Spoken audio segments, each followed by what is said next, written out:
നമുക്കെല്ലാവർക്കും അറിയാവുന്ന കാര്യമാണ്.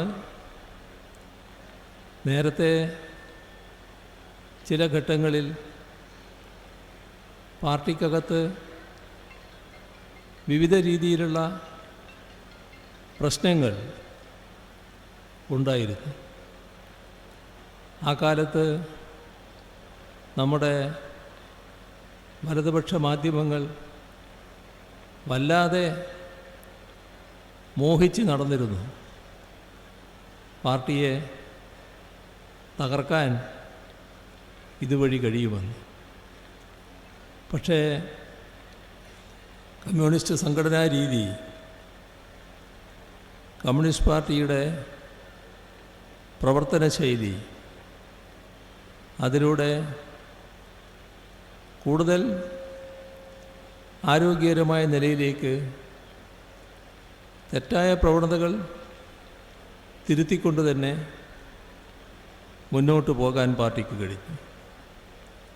അപ്പോൾ അനാരോഗ്യകരമായ കാര്യങ്ങൾ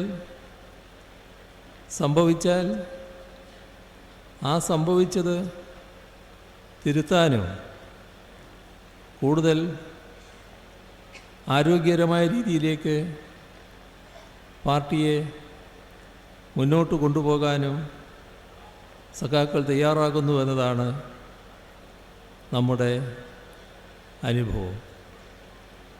ഇന്നത്തെ സാഹചര്യം എല്ലാ ഇടതുപക്ഷക്കാർക്കും അതീവ ഉത്കണ്ഠ ഉയർത്തുന്ന ഒരു സാഹചര്യമാണ്.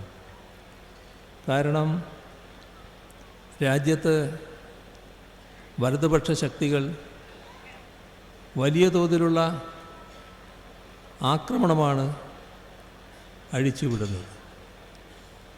ആ വലതുപക്ഷ ശക്തികൾക്ക് ഒരു തരത്തിലും പൊരുത്തപ്പെടാൻ കഴിയാത്തത് ഇടതുപക്ഷത്തെയാണ്, പ്രത്യേകിച്ച് CPIM-നെയാണ്. CPIM-നെതിരെ വലിയ തോതിലുള്ള